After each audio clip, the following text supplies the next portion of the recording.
Hello. So today we're really going to make the jump from differential calculus, which we've been doing so far this year, to something called integral calculus, which you'll learn soon why we call it that. Anyway, we're shifting from rates of change, which we've been talking about a lot, derivatives measured rates of change of functions. Now we're going to be talking about areas between a function and the x-axis. So it seems like a big change, and it really is. And I think you're going to have to take my word for it that that's going to be more important than just finding an area. Just like with derivatives, finding the slope turned out to be so much more than just finding the slope of the curve. We did so much with derivatives. The same thing, this area between a function and the x-axis is going to have many, many applications. So anyway, let's just start with a fairly easy function, y equals x squared, and say we wanted to find the area from 0 to 5.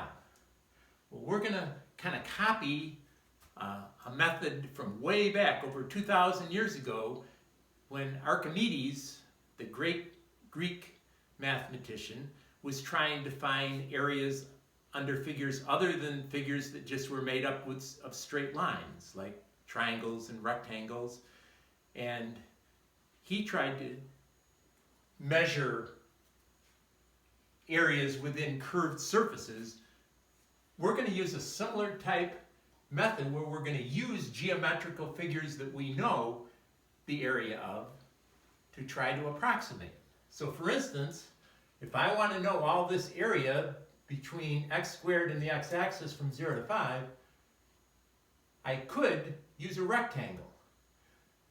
I could just go up to here and over, and I could say the area of that rectangle is about the same as the area under here. You can see that that would be an estimation, but it would be a pretty poor estimation. It'd be way too big. But if we really like to work with rectangles, maybe if we made more rectangles but made them smaller.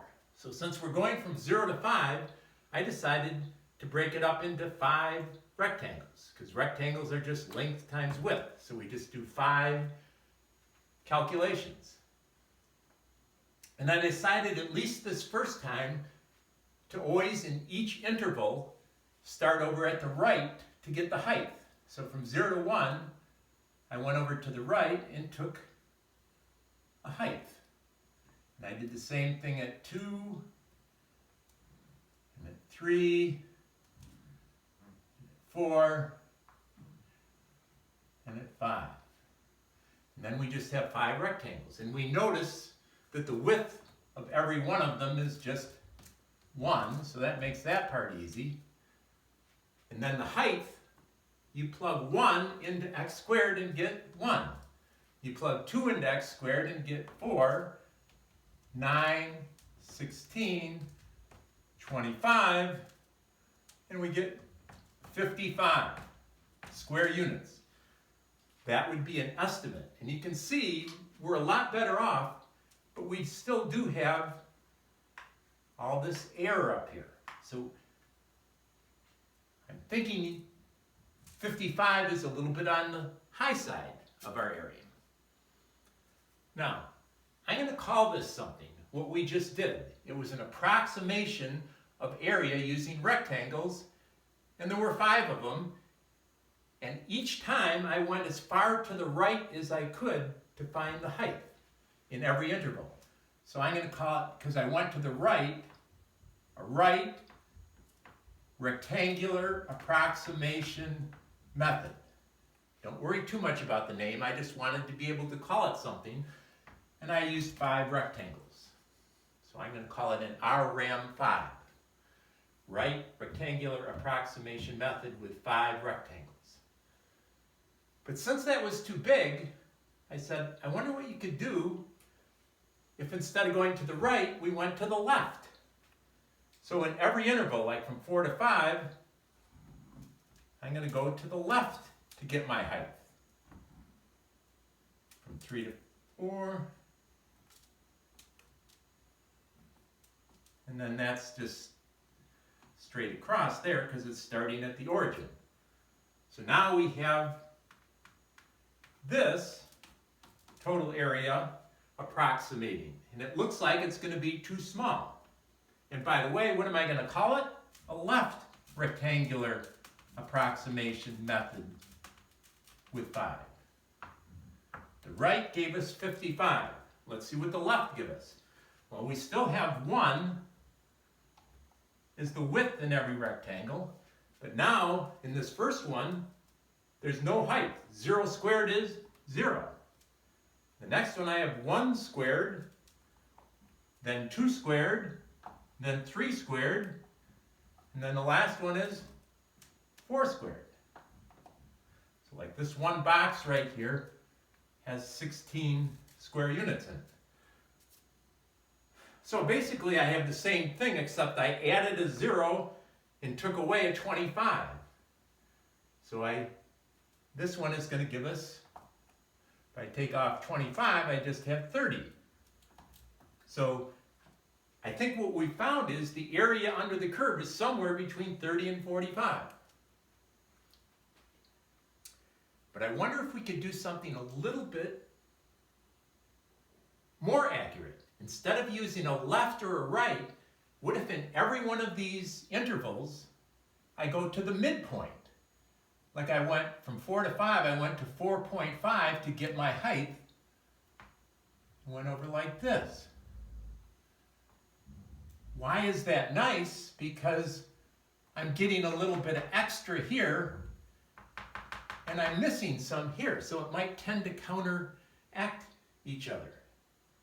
So I'm going to do 5 of these. I won't draw them all out. They're all going to look about the same. You're going to go up to here,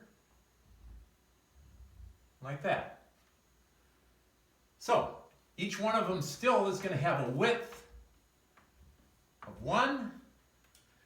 But now to get the height, instead of going from 0 to 1, I'm going to go to 1/2. 1/2 squared is 1/4. Here, I'm going to go to 3/2. 3/2 squared is 9/4. Here I'm going to 5/2, so I get 25/4. And then I go to 7/2, so I get 49/4. And the last one I go to 9/2 and get 81/4. So I get 130, 165/4, or 41 1/4. And I'm going to call that method the midpoint rectangular approximation method with 5 rectangles, just so we have something to call it. And I think you could see that that might be fairly accurate. The trouble is, just like on that day I went for a walk with my wife, and we were trying to figure out how fast we were going, our velocity, we needed to find 2 points on this position curve. And to get the velocity, we took the change in position over the change in time on that position curve.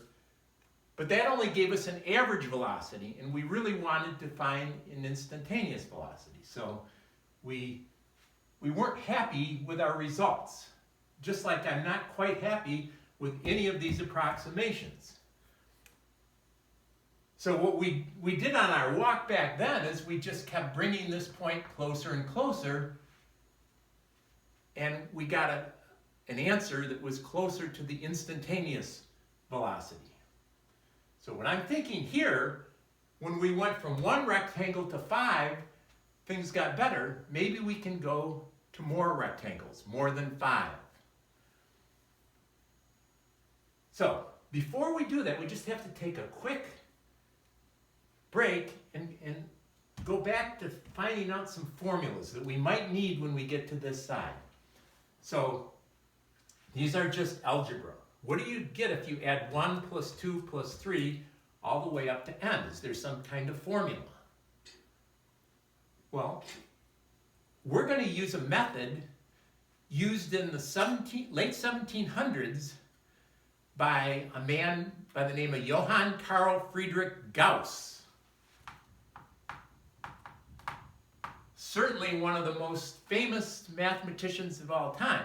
But when he was in elementary school, his teacher was a little on the lazy side and wanted to take a little break, and they were learning how to add. So the teacher said, why don't you add the numbers up from 1 to 100? Feeling that that would take the students so long that they'll have a warm beverage and a donut or something. So anyway, this was the problem they had.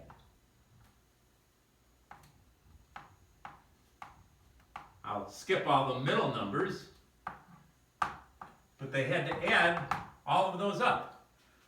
So most of the students went 1 plus 2 is 3, 3 plus 3 is 6, and they kept adding, and it started to get harder and harder as they got more, as the numbers got bigger. Well, Gauss, after a very short period of time, went up to his teacher and had the answer, and the answer was correct, and the teacher couldn't understand how he did it. Certainly didn't have time to do it the way the other students were. So Gauss showed him what he did is he just paired up the numbers. He took 1 and 100 and called it 101. 2 plus 99 is also 101. So all these pairs of numbers added up to 101. And he said there's 50 pairs of 101. Well, he had not learned multiplication yet. They hadn't taught that. But he said if you had 100 of them, it would just be adding 2 zeros, and we only have half that many, so it's going to be half as big. So he said it's 5,050. So that was such a brilliant idea that we're going to copy that. N plus 1 is n plus 1. 2 plus the number before here, n minus 1 is n plus 1. So all these pairs are n plus 1. And how many pairs do we have? We have n divided by 2 of them. So that is the formula if you want to add up the numbers from 1 to n. So if you wanted to go 1 to 10, you go 10 times 11 over 2 and get 55. Now, without going through all the algebra, because it gets a little bit more difficult, this one turns out to be, if you go 1 squared plus 2 squared up to n squared, it's n times n plus 1 times 2n plus 1, all divided by 6. And if you do cubes, it's just like this one, but you have to square it. So just in case we need any of these, I thought I would show you what these formulas are. Okay, so anyway, we're going to the idea that we need more rectangles. So I'm not going to divide it up into 5, I'm going to divide it up into more than 5. But I kind of remember from back when we were trying to find the velocity, the instantaneous, my wife was never happy even when I got from time 3 to 3.01, figuring that the average velocity would be so close to the instantaneous. So I have a feeling that I'm going to have to even go higher. So instead of dividing this up into 10 or 15, I'm going to divide it up into n rectangles. Well, that's a little bit of a problem, because if I say n, I don't know what to call these numbers. I can't really call this 1, like I did when I was dividing it up into 5. And if I was dividing it up into 10, that first number would be a half. But I'm dividing it up into n, so I don't really know what to call it.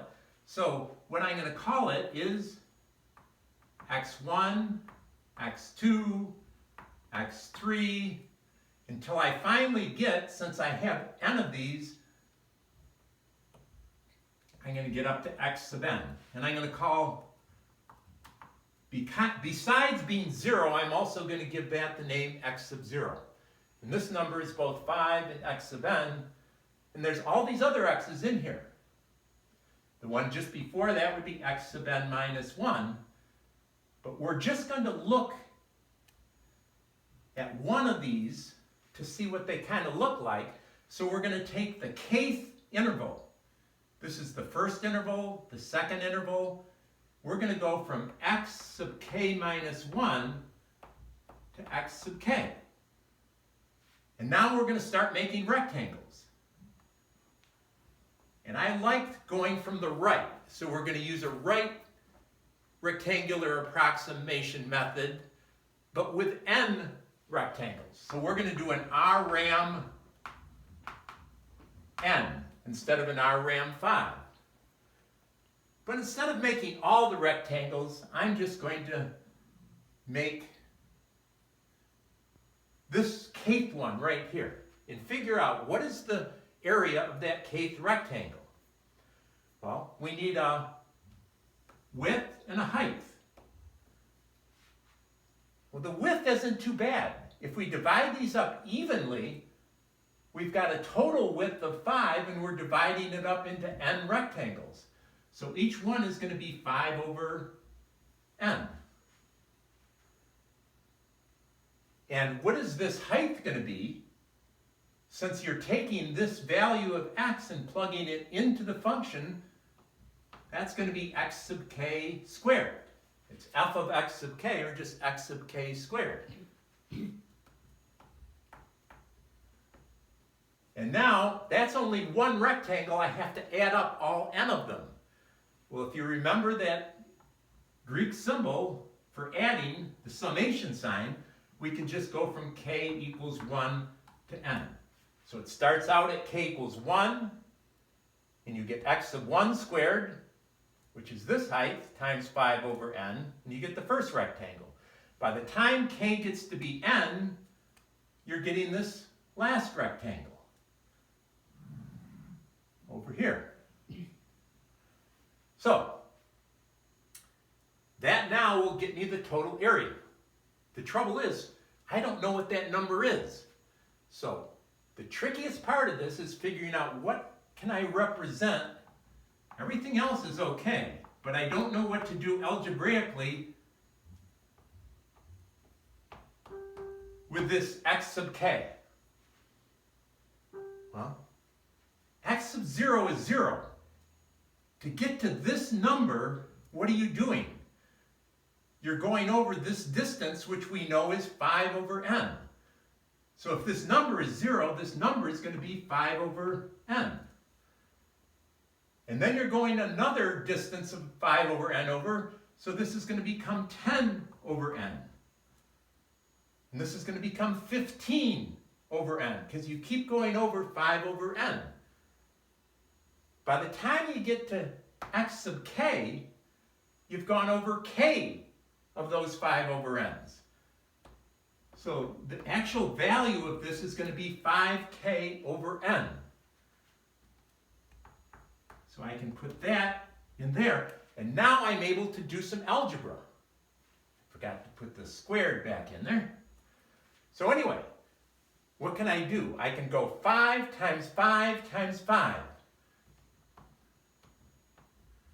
Or 5 cubed over n times n times n over n cubed. And then I have k squared left over.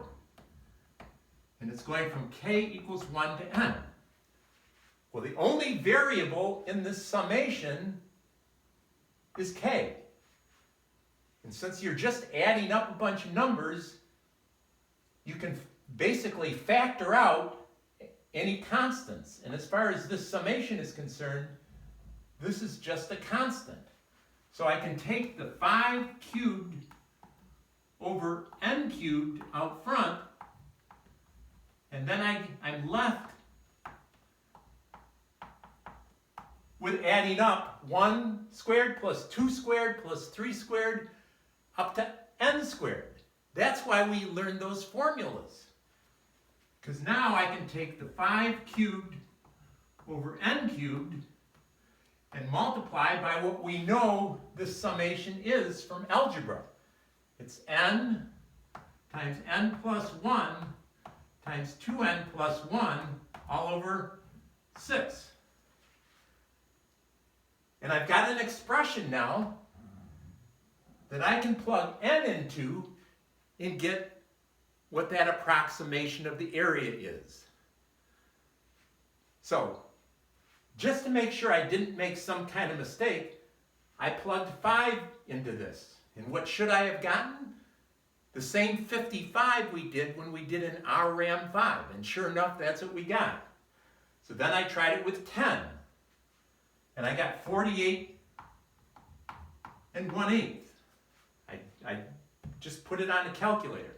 Then I tried 20. And I got 44.8 approximately.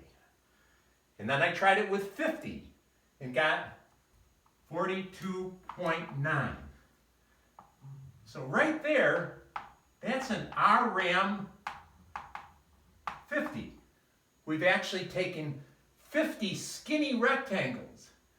And I think if you see with skinny rectangles, that air gets to be really small. The trouble is, it's still not exact. So we went back to thinking, what did we do when we wanted to get the exact velocity? We let the distance between the 2 points be h, and then we let h approach 0. So basically the 2 points became 1. So in the same thinking here, what can I do to this? I can take the limit as n approaches infinity. So all through this, I can take the limit as n approaches infinity, and then what's going to happen? Those rectangles are going to become straight lines. And you have an infinite number of straight lines. What are you basically doing? You're just shading in this area. And there's no air up here. Perfect. And we know how to take limits. So how do I take the limit of this? Well, I can take anything other than things that have n in them out front. I can take the constants. So I get 5 cubed over 6 times the limit as n approaches infinity. And what do I have here? If I multiply this out, I get 2n cubed plus lower powers of n all over n cubed. Well, remember, when we're taking limits as n approaches infinity, I only have to consider the highest powers of n. So I don't really care what those rests come out to. My final answer is going to be 5 cubed over 6 times this limit, which is 2. And you get 5 cubed over 3. And that turns out to be 125 thirds, or 41 2/3. And we've accomplished what we really set out to do today. We found the exact area. And it was really close to this one. Now, there's always, when you do something new like this, you always can say, well, maybe we did something fishy that we didn't see. So why don't we just try one more, and this will be good practice. Try to find one more exact area under a curve that's really not a curve. It's a straight line, so that we really can check our answer with geometry. So let's find the area under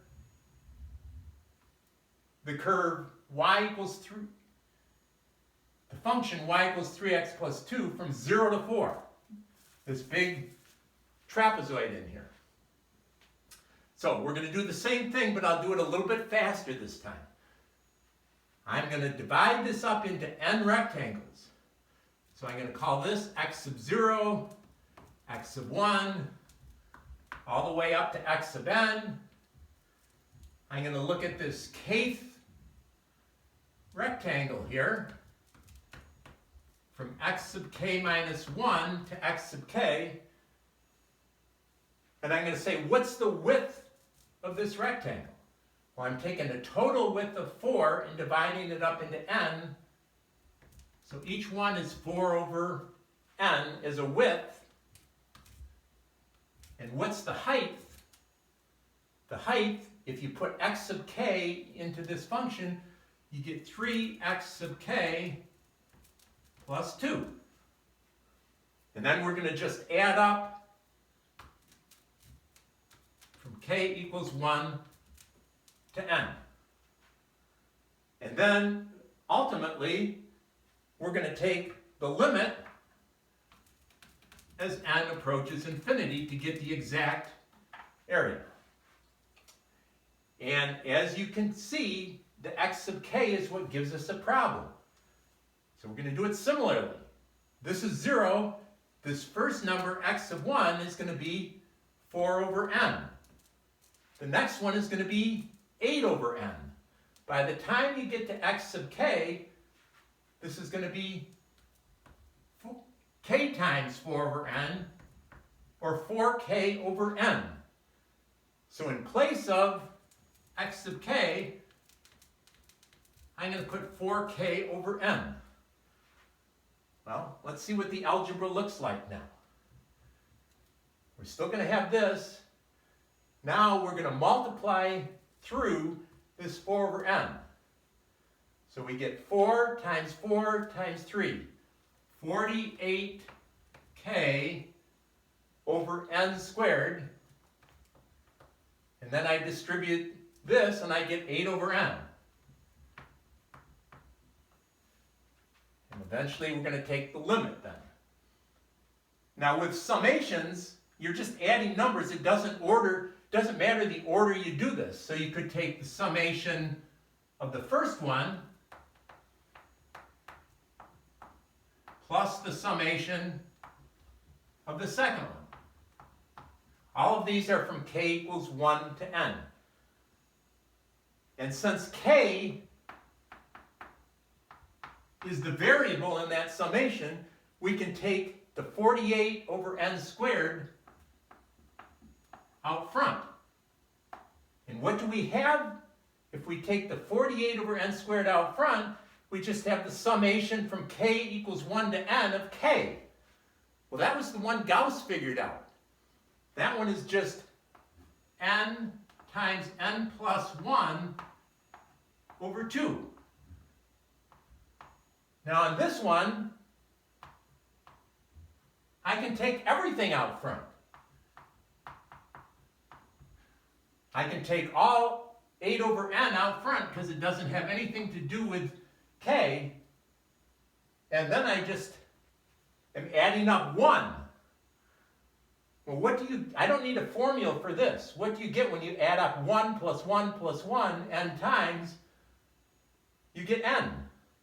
So this is just 8 over n times n, or just plain 8. Now on this other one, I have 48 over 2 is 24.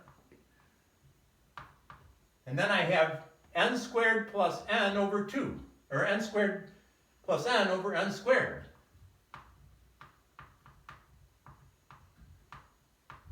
So my last step is then to take the limit as n approaches infinity. Well, as n approaches infinity, n squared plus n over n squared is going to just go to 1. So we have 24 plus 8 is 32. So we used the same method and got 32 as our exact area. Now, I think that was overkill, but it's a way of checking to see if it makes sense with our geometry. Well, we can either use a trapezoid or we can do this rectangle is 2 times 4, or 8 down here. And let's see, this is 414 up here. So this distance is 12, and this distance is 4. So this triangle up here is 24. And certainly we get the same answer. So that gives us some confidence in this new method of finding the exact area between a function and the x-axis. And this is going to be so important for the rest of the year. Now, almost done, but before we stop, instead of finding the area under x squared from 0 to 5, what if we wanted to take it from 0 to 6? Well, I know you're probably kind of tired of going through all this. What would be different? The only difference is instead of 5 over n, this would be 6 over n. And this x sub k, since this first distance would be 6 over n and this would be 12 over n, this would be 6k over n. So the only difference is all the 5's turn into 6's. So if I was going from 0 to 6, instead of this being the exact area, that would be the exact area. And if you're going from 0 to 7, it would be that. Isn't that kind of cool? Oh, this is something I have to think about. Look what I just noticed. What if you were going from 0 to x? What would be the difference? Every 5 would turn into an x, and it would turn out to be x cubed over 3. You'd have a function that would find the exact area from 0 to whatever x is. And I know this must be a super coincidence, but what did I notice? That's the antiderivative of x squared. This is blowing my mind. I'm going to have to think about this before our next video, because that must just be a coincidence. Anyway, have a good rest of your day.